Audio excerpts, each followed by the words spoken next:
पिंपरी चिंचवड महानगरपालिकेच्या निवडणुकीसाठी उमेदवारी अर्ज दाखल करण्याचा आज शेवटचा दिवस आहे। दुपारी 3 वाजेपर्यंत ही मुदत आहे। अद्याप देखील महायुती आणि महाविकास आघाडींच्या अधिकृत उमेदवारांची नावंसुद्धा घोषित झाली नाहीत, परंतु या ठिकाणचे जे इच्छुक उमेदवार आहेत ते उमेदवारी अर्ज करताना जे क्षेत्रीय कार्यालय त्या ठिकाणी गर्दी करताना दिसतात। मी सध्या क्षेत्रीय कार्यालय आहे त्या ठिकाणी उभा आहे आणि या ठिकाणी आपण पाहिलं तर मोठ्या प्रमाणावरती इच्छुक उमेदवार आणि त्यांचे समर्थक यांची गर्दी झाल्याचे पाहायला मिळते।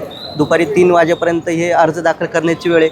अनेक इच्छुक उमेदवार या ठिकाणी अर्ज दाखल करण्यासाठी येत आहेत, परंतु या ठिकाणी आपण पाहिलं तर बच्चू कडूंचा जो प्रहार पक्ष आहे या प्रहार पक्षाचे उमेदवार आहेत संजय गायके हे अनेक सामाजिक कार्यांमध्ये सुद्धा अग्रेसर असतात, परंतु आज ते आगळी वेगळी वेशभूषासुद्धा करून आलेत आणि आपण या ठिकाणी पाहिलं तर जी अनामत रक्कम असते ते अनामत रक्कम भरण्यासाठी त्यांनी या ठिकाणी 5,000ची चिल्लरसुद्धा घेऊन आलेले आहेत आणि यामुळे प्रशासनाला वेठीस धरण्याचा सुद्धा प्रयत्न केला जातो आहे का हे सर्व जाणून घेणार आहोत। माझ्यासोबत संजय गायक आहेत। 5,000ची चिल्लर तुम्ही घेऊन आलं? हो, आलं निघून। या मागचा नेमके उद्देश काय होता? ही चिल्लर कशी जमवली? गरिबांचं नाही आहे, गरिबांचं आमचा पक्ष गरिबांचा आहे। आम्ही 1 रुपया प्रत्येक मुलांनी जमा केले, मुलींनी जमा केले, काही मी जमा केले। पक्ष आमचा गरिबांचा आहे। आमच्या जर नोटा असते आता आम्ही लोकांना दारू वाटली असती, पैसे वाटले असते, दान बारले असतं, तमाशा नेला असताना नाही। आमचे पैसे कमी आहेत ना, आमचा शेतकऱ्यांचा पक्ष आहे, अपंगाचा पक्ष आहे, दिव्यांगाचा पक्ष आहे, कामगारांचा पक्ष आमचा। हे 5,000 रुपये चिल्लर जमवणं कसं शक्य झालं तुम्हाला? आज 4 वर्ष जमा करतो मी, 4 वर्षापासून कसं महापालिका बरखास्त झाली, चालू केले मी जमा करण्याचं। जेव्हा प्रशासक राजवट सुरू झाली महानगरपालिका तेव्हापासून ही तुम्ही चिल्लर गोळा करता, आता पण 5,000 रुपये हे जमलेत? जास्त जमालेले, 6,000 जमा आहेत, 5 आणलेले।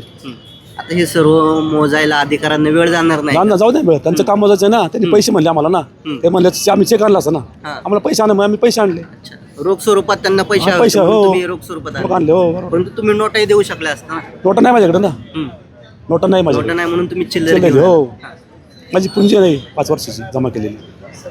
बरं, आज तुम्ही वेगळी सुद्धा ही वेशभूषा केलेली दिसते, डोक्यावरती फेटा, शेतकऱ्यांची वेशभूषा तुम्ही केली। कारण माझे आजोबा पंचोबा शेतकरी होते।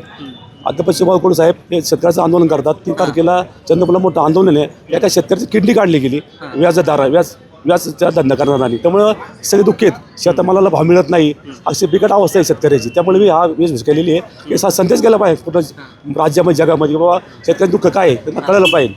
आता मी पण एक शेतकरीच आहे। कुठल्या प्रभागातून तुम्ही निवडणूक लढवता आणि कुठली जागा आहे ती? आपली काळेवाडी प्रभाग 22 क जागा आहे, त्या जागेत मी अर्ज भरत आहे। काळेवाडी मधली काळेवाडीतलं प्रभाग किती? प्रभाग 22।